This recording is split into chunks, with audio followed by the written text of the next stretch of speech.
people remember this statement from the Italian legend Gattuso about the African representation at the World Cup, right? You remember?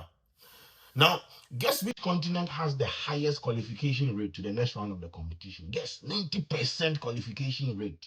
Guess. They down in the south. Time to say a prayer. Think up, bro. About a few weeks ago, Gattuso, former Italy coach, came online to talk about Africa having so many spots at the World Cup. He said giving Africa so many slots is even like unfair to Europe. He even pointed out that in the 90s, there were only 2 African teams during the World Cup. And the fact that currently we have 9 teams is unsettling for him. He is clearly saying that it is so exaggerated and unfair to Europe. Gattuso wasn't just frustrated, he was dismissive. He was disrespectful. He essentially said that Africa does not deserve the spots that they have now. Now look at it today. I bet he's chewing on his words because out of the 10 teams, 9 have qualified for the knockout round and only 1 didn't make it, which I think it is Tunisia. People are currently calling it out because it's beyond football. It's beyond the World Cup. We know exactly what it is that this man is insinuating. And here is what people are feeling about what Gattuso said and how Africa has led the team to a point where 9 is now being qualified. Let's get into it. Let's be clear. What Gennaro Gattuso said about African teams has very little to do with football. This is not about tactics or performance. This is about power. When he talks about 9 African countries making it to the World Cup, that's not a complaint. That's a dog whistle, a message not to the fans, but to FIFA, the governing body. What he's really saying is this: something is changing and we don't like it. For a long time, the World Cup had a certain look, a certain hierarchy, European dominance, South American excellence. And for Africa, well, it was present but not central. Now that's shifting and people are starting to notice. 9 African teams is not just a number, that's a disruption. Once African teams start showing up in these numbers, something else has to follow. Resources. You can't ignore that level of participation and not invest. You can't have that level of talent and not build around it. So what happens next? Scouting shifts, development shifts, infrastructure shifts. We start having training academies, talent pipelines, investment in local leagues. All of it starts moving towards Africa. Once that happens, the narrative changes. For years, the story has been Europe produces the best football. That story starts to fall apart when the players are African, the talent is African, and the future is African. Let's not forget, the last time Italy made a major impact, it was African players like Mario Balotelli carrying that moment. So tell me, who's really producing the talent if European teams need African players to compete with African teams and to compete with each other? It says the center of gravity is shifting. So before I go, this is not frustration. This is pressure. Pressure from a structure that knows it won't look the same in the future. So when you hear comments like that, don't focus on the surface.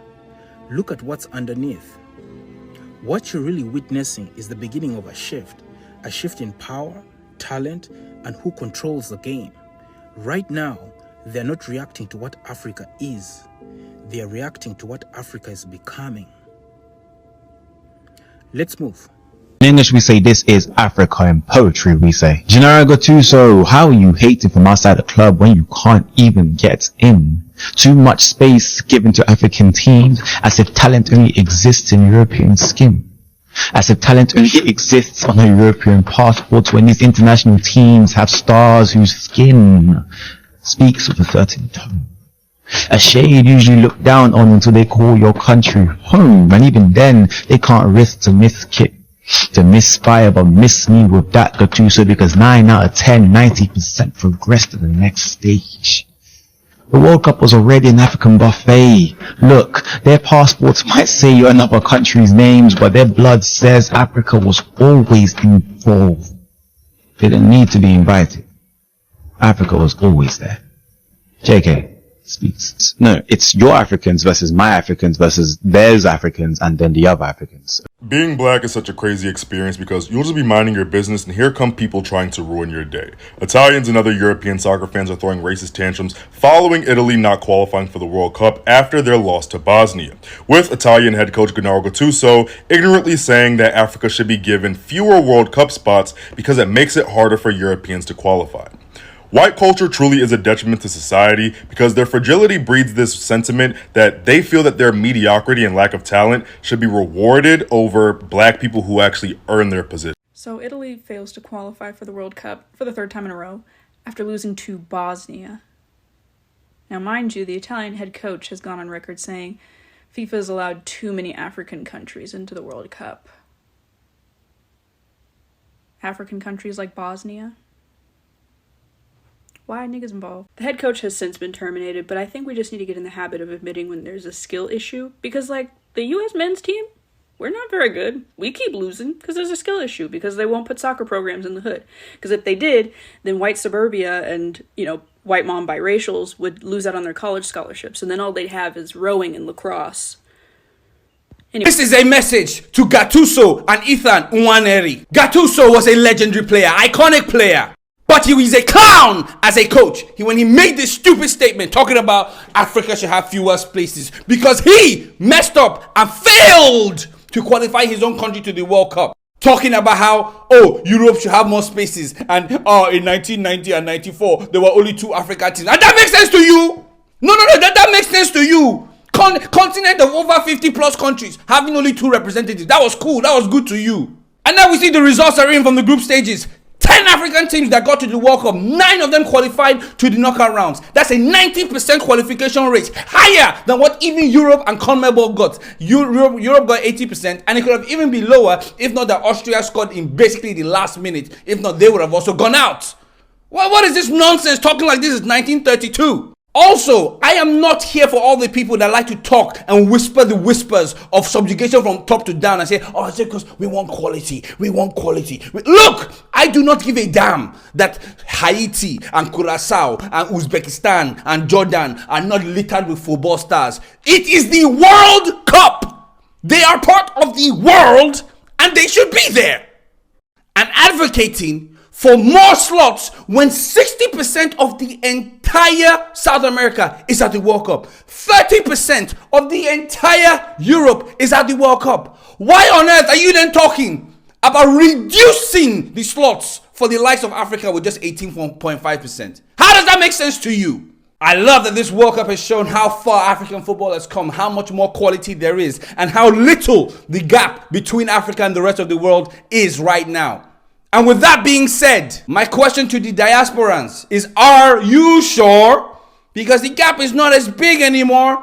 There's no problem in representing whoever you want to represent. So this is not me advocating for you not to do that. I'm just simply saying, are you sure? Because the gap is not as big, number one. Number two, you will be way more loved, I assure you, than you would in some of the other countries you're playing for. Number two. Number three, if you mess up, you can be very sure you're not going to get certain types of abuse. So the question is, Kayode Omomi, are you sure? Romeo Lavia, Charlie, are you sure? In fact, I think he can even play for either Ghana or Congo.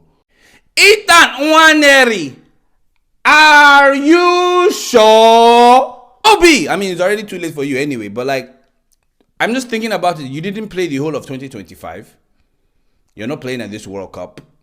And I'm just wondering, are you 100% sure that at the next tournament, you're going to still be ahead of Alex Scott? You're going to still be ahead of Adam Wharton? You are going to still be ahead of, let's say, Morgan Gibbs-White? What if the system changes and it's more about number 10s than the likes of Palmer and Foden come into the question? Lewis Kelly is there. If you were playing for Ghana, bro, you would have been the captain within 3 years, probably. I don't know.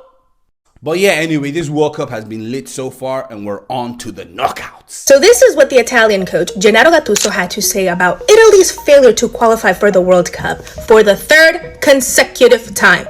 Gennaro, spell consecutive. D consecutivo. My day, the best runner-ups went straight to the World Cup in 1990 and in before there were only 2 African teams. Now there are 9. It's not a controversy, but it creates difficulties. Back in my day, I distinctly remember Italy beating France in the 2006 World Cup final. Ironically, the last time you guys won a World Cup. So what about having 9 African teams who qualified actually to be in the World Cup stop you, the Italian coach, from doing your job and stop the Italian team from actually qualifying? What made it so difficult for you guys to beat Bosnia-Herzegovina? I'm waiting. As a matter of fact, you were one of those players on that team, along with Mauro Camoranesi, who by birth is not Italian, just by lineage, okay? He was born in, if I'm not mistaken, Uruguay, which will be very important later on in the video. You also had Fabio Cannavaro, Andrea Pirlo, Filippo Inzaghi, Gianluigi Buffon, one of the greatest goalkeepers of all time. When you actually had jugadores de calidad and coaches that actually did what they needed to do, which was coach. You, on the other hand, and the teams that you guys have been presenting for the last 3 World Cups, not so much. Do you guys know who was the last Italian player to score a goal in the World Cup and when was their last appearance? It was in 2014 in Brazil, and it was Mario Balotelli.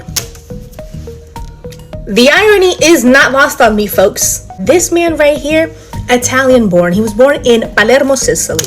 And I know a lot of Sicilians do not consider themselves Italian, well, due to, frankly, the racism they face from mainland Italians. So that's a whole other beast y'all need to address. And by y'all, I mean people like Gennaro Gattuso. Before Dani Alves and the incident where they threw a banana at him, and the best comeback he had was to eat the banana in front of them. The biggest view to those people. Before him, before you had Vinny Jr. and Lamine Yamal now, there was Mario Balotelli, who was facing the exact same thing that all of these 3 players went through. The same thing that Lamine Yamal went through with his own fan base, right? For the Spanish team. That's the same exact thing that Mario Balotelli went through with the fan base for Inter Milan.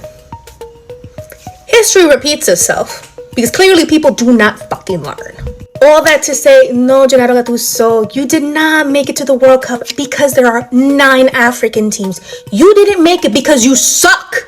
You suck as a coach and the team sucks as a whole. And a lot of people around the world, a lot of black people, Africans around the world, they are calling this for what it is. Saw it as an attempt to underestimate the continent's progress rather than acknowledging their achievement. Forward to 2026 now, out of the 10 teams, 9 are qualified for the knockout round. And let me say that again, 9 out of 10, 90% to me is brilliant. 90% to me is a very good mark. You cannot push someone aside if they have a 90% score. We're talking Morocco, South Africa, we're talking Ghana, we're talking Ivory Coast, we're talking Cape Verde. These people qualified. They put in the work. The only one that I think didn't make it is Tunisia. These teams didn't scrape through. They went toe to toe with global powerhouses. These are not luck result at all. This is not luck. This is talent. This is development. We're talking about a continent that has been investing in football for decades. And now they are finally getting the recognition that they deserve. Meanwhile, Italy didn't qualify. Gattuso complained about Africa having so many spots. He even went on to say how unfair it is to Europe. He said strong European teams are being squeezed out, and that Italy, one of those strong European teams, failed to qualify. And meanwhile, African teams are not just qualifying.